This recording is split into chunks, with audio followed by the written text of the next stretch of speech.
Hey guys, welcome back to the Phi Project. Today's guest we have as Ty. Nice What's to see going you again, on? Ty. But yeah, Ty, tell them a bit more about what you do and what you're into. Yeah, so right now, man, I'm the co-founder of Drive Assets, own a wholesaling company out here in Atlanta now. Doing about 5 to 6 deals a month at the moment, and it just got to that point. It just got there. We've only been in business now for 6 months. Okay, so it's a new venture. So we've been getting this thing rolling now. It's young, but I got a fire business partner up under me. We've already built about a four-person team, and we're rolling right now. Nice. What do the We're rolling. projects look like? How high ticket are they? Are they low ticket or the So, deals? yeah, see, so a wholesaling, for those of you who don't know, we get a property under contract at a discount. And then what we do from there is we pretty much sell the contract to an investor that's willing to buy it. And usually like a fix and flip investor or a rental, just depending on the numbers of the deal. So you got to make sure you're finding fire deals out here in Atlanta to sell that contract. That's crazy because Dooley was just talking about it. He's trying to get to your level, and so we had Dooley, and then Yeah. now we got Ty. That's insane. So Ty's just pretty much doing what Dooley does. He's been in it for a lot longer, so he's at a little higher of a scale. But how are you closing these deals?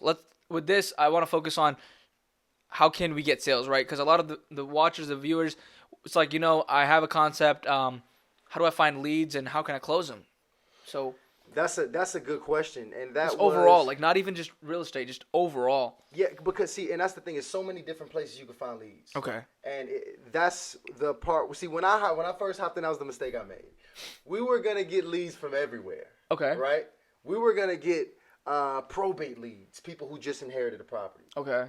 We were gonna get tax liens, people with liens on their home. We were gonna get pre-foreclosures. People, see, because at the end of the day, I gotta find somebody experiencing a problem. Yeah. Okay, it's a problem-solving business. So that was the initial plan. We tried to jump into all these different lead sources, and we realized, wait, we don't need to do all of this. Let's focus on one lead source. So right now, we are literally only focusing on probate. We got laser focus on understanding So in the a sense, process. you've niched down. We've to niched those. down Okay. to probate. We understand the process. We understand what their pain point is, how to talk to them, how to build a message specific to this person, and how to solve their problem. Okay, and I like that. So that's another thing that we do too. And a cool thing, I'm surprised I'm giving this much out to you guys because I don't tell people this. A lot of people don't know this about our company. Uh-oh. So we have multiple sectors of our company, and we have hyper niche down branches of our company that come off as different companies. We have a real estate agency specific, so a real estate specific marketing company. Yes, the work still runs through the same employees. Everything's the same. We have a separate landing page, and we highlight those pain points. Yeah. Because when you're highlighting the pain points, you know how to talk to a certain target in specific. We have other agencies as well, but I think I've mentioned the real estate one, so I'm not mentioning any of the other niches that we do. Like I said, guys, I'm trying to keep it as transparent as I can. And if I can't dive into the depths of a certain business that I have, I'm not going to bring it up. But for that, it's a landing page. Everything's catered toward a real estate agent. It's an ad run for real estate agents. We only do products for real estate agents. Niching down helps you find the right types of customers, and then you know how to sell to them exactly what they need. Yeah, man, and a good saying is, if everybody's your customer, nobody's your customer. So you really got to know exactly who you're talking to, and talk right to that person. So that's where we started, as far as really building out. And our message and our process. Another thing I wanted to mention, so you can niche down toward a type of people, or you can niche down for a service for all types of people. Right. There's two ways to niche down. It's not just what type of customers, it's what service are you selling to customers. So you could, for example, you could only sell houses, you could only sell websites, you could only sell ads to all businesses, or you could only sell digital services to real estate agents, to doctors, dentists, and all that. Yeah. Yeah, and see, there's micro markets too, because if you say I'm just gonna only sell houses, it's still levels to it, because you got to know who you're selling houses to. Are you gonna be selling luxury homes? Are you gonna be selling that middle range $100,000-$200,000 home? Because once you really understand who you're talking to, who you're looking for, things become a lot more simple. Things become a lot more simple.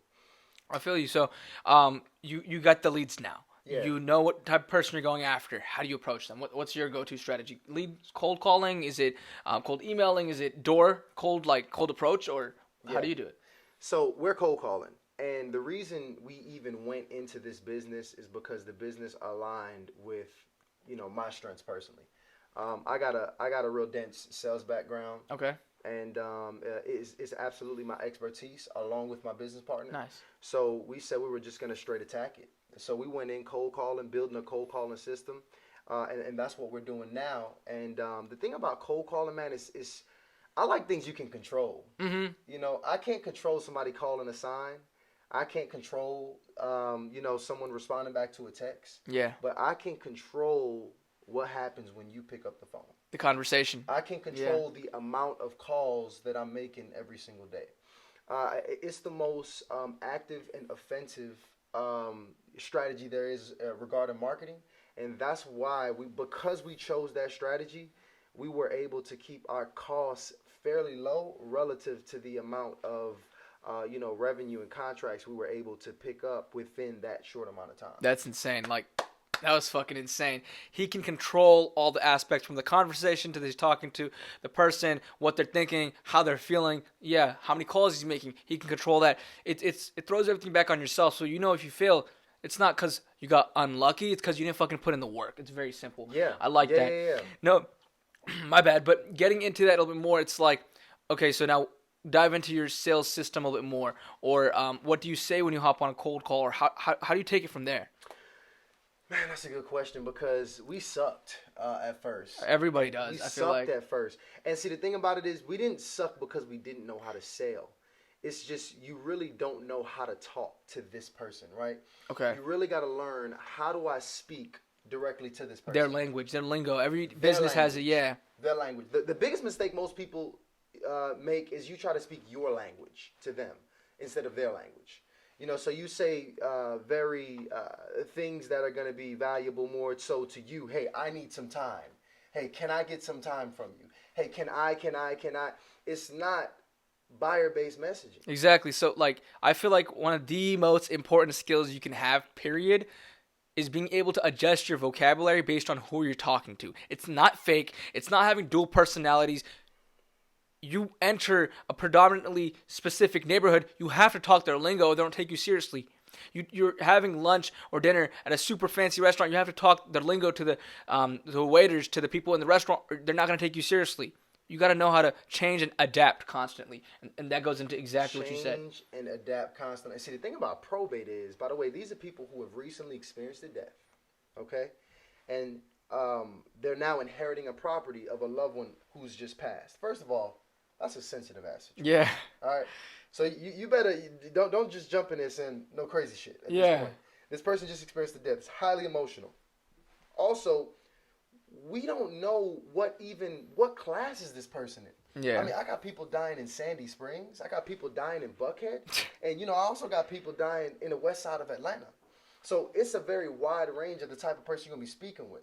So you got to be very dynamic when knowing how to quickly adjust.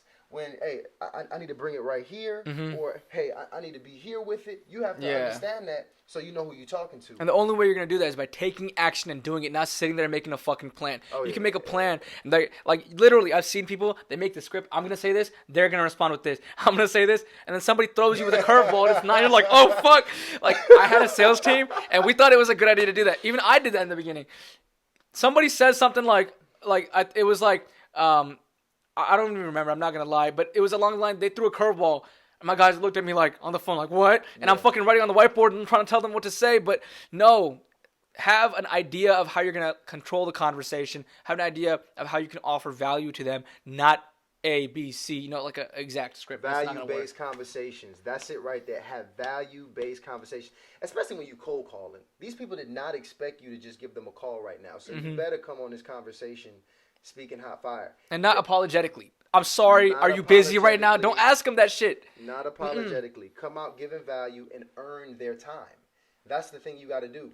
They're not just going to give it to you. First of all, if you've called the right person, they may be in need. It needs to be a problem there. You don't make money with people not experiencing problems. Yeah. So first of all, if you're getting cussed out and they don't want to give you time, sometimes there's nothing. You could be the best damn salesperson in the world. If there's not a problem there, you need to move to the next lead. But if there's a problem there and you're speaking directly to this person, the conversation is going to flow. And it's not going to be perfect out the gate. Just make sure those objections that you get, Yeah. write them down.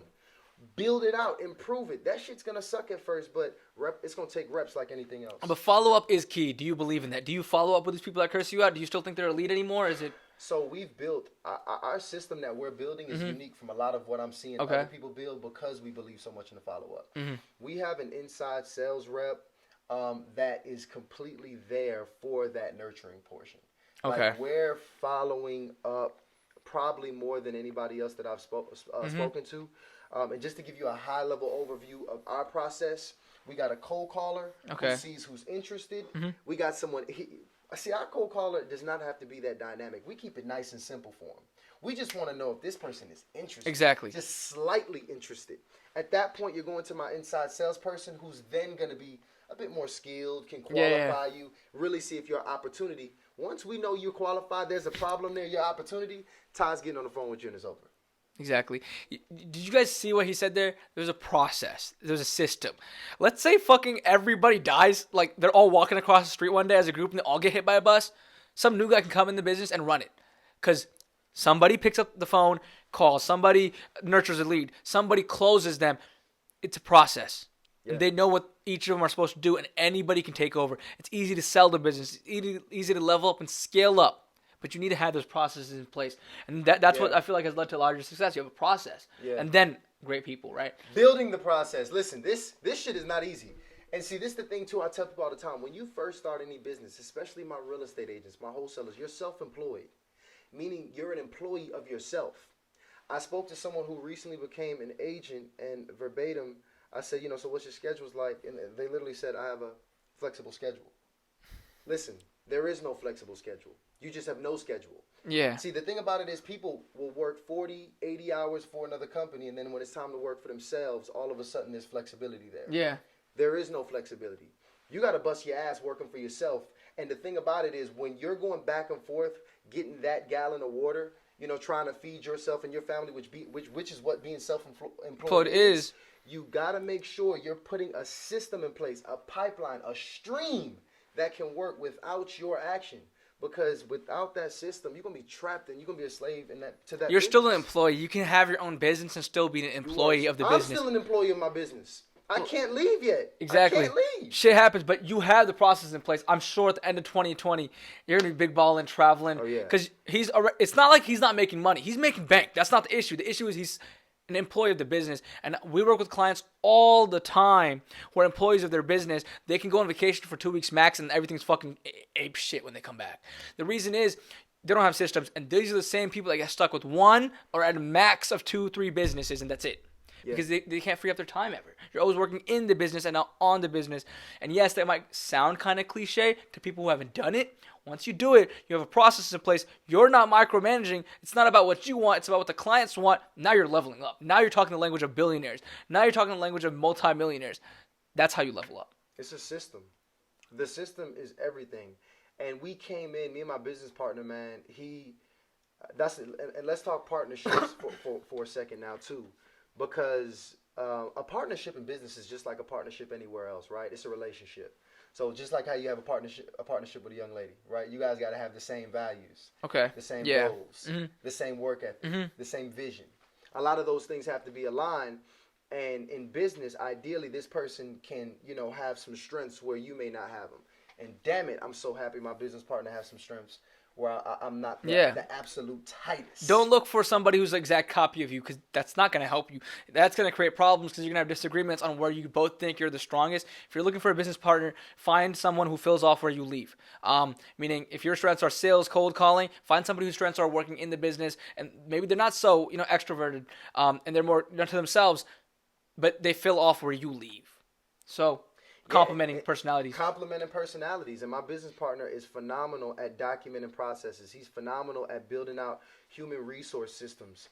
He's really phenomenal at the management and the systemization of the whole human resource process, which what cold calling is. Sales is human resources. You got to know how to talk to people, how to deal with people, how to train, how to manage, how to recruit, and really have, it's a lot of leadership involved to really run and not just build a sales team, but scale a sales team it takes a lot of leadership and a lot of skills, and I'm blessed to have somebody that dynamic there, because I'm still in the business. So I'm going to appointments. I'm doing a lot of different things. In which, by the way, every time I do something, when you're thinking systems, whenever you're doing something, you're building it out. Exactly. You're not just doing it to do it. Yeah, you're doing it to leave behind like something for somebody to take up upon and make it. Absolutely. You can't just do it once, right? It's doing it so somebody can do it again a million times with a team, and I don't have to be there. Absolutely. Yeah. It's a big experiment. It's a big guinea pig experiment. That's what I look at myself as. And every time I do something, I get a little bit better at it. The process gets a little bit sharper. And you see, I put together like this okay kind of process. Yeah. And my business partner comes behind me. And he sees the shit I have. And he's like, optimize. Yeah. I got it. I know what to do with this. That's clean. But see, you put in the effort originally to put something there, foundation there. If you're using cold calling strategy, it's fucking hell. It's not easy. You call people that curse you out. You call people that are like, yeah, I don't need your time. Just fuck off. Like literally.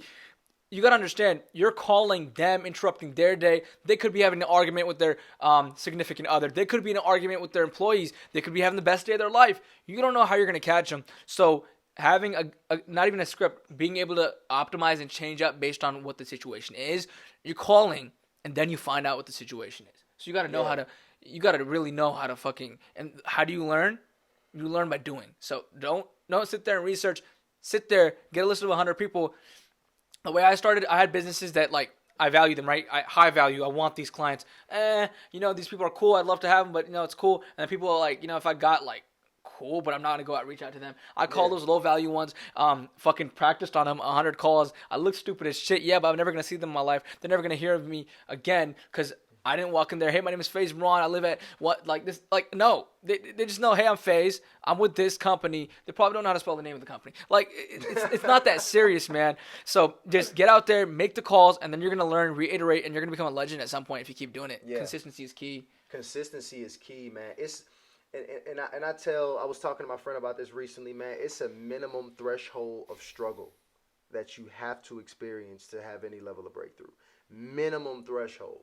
And most people, they're going to break before they can even hit that minimum threshold. Mm-hmm. They can't really weather or persevere through that, which is why, man, I'm so cool with giving away the game. Because nobody's going to do it. Nobody's going to fucking actually do it. It's okay. Yeah. Like, there's literally videos out there for all of us to get six-pack abs right now. Yeah.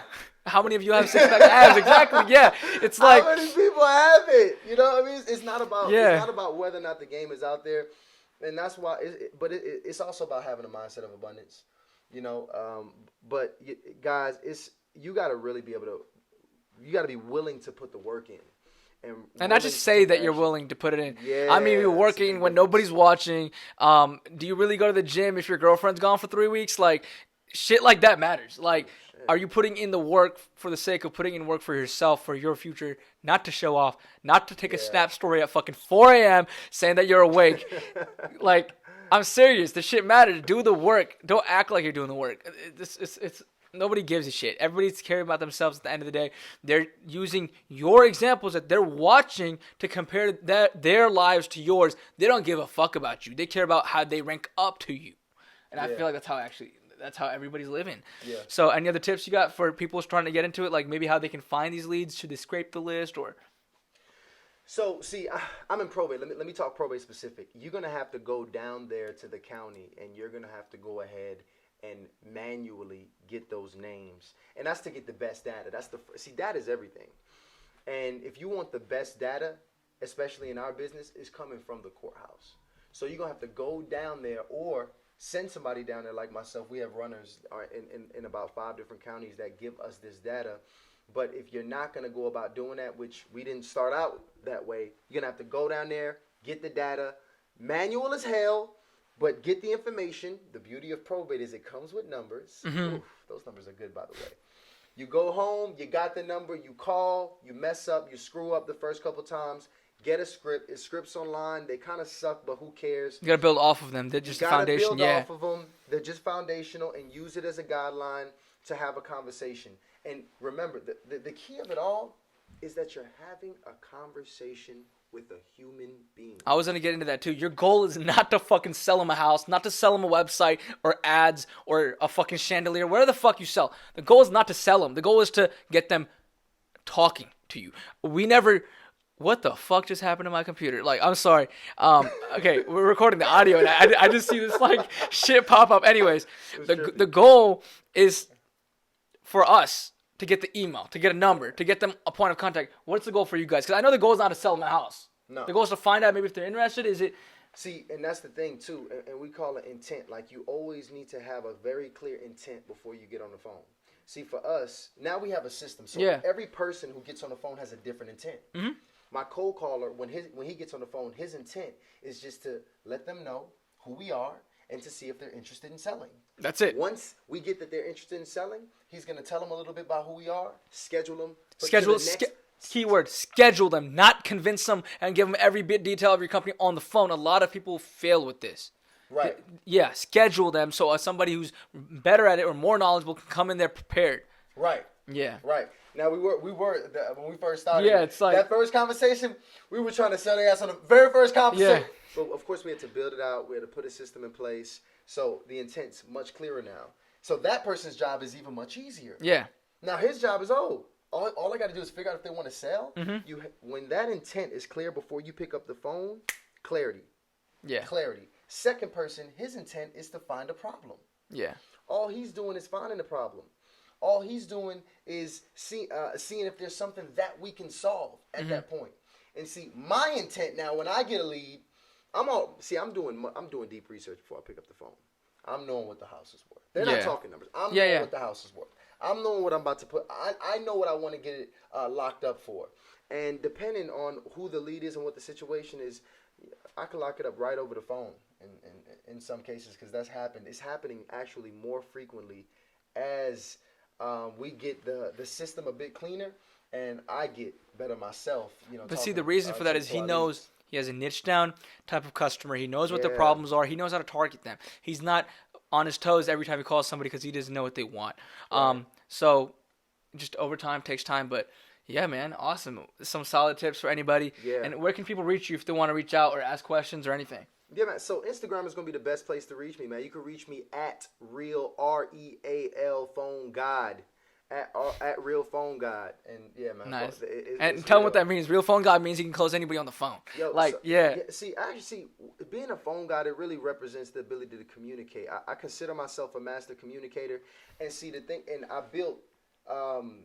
I'm building these businesses off the phone, and it's just so powerful. It's such a high-level skill to understand how to communicate. Guys, I cannot tell you how important it is to invest in your ability to talk to another human being. If you don't know how to do it, you need to figure it out. Yeah. That's key. You're selling to people, not to animals or nothing. Yeah, man. You're selling to people, so know how to talk to them, know how to talk their lingo, their language, adapt. Consistency's key at the end of the day. But that was solid. We'll call it a wraps for the Pride Project for today. Yeah. Thank you for coming on, Ty. But stay profitable. Nah, I fucked it up. Stay profitable, peoples. That's what Dooley would say. So let's keep it with that. All right, I see you guys. Cool. I liked it. Yeah.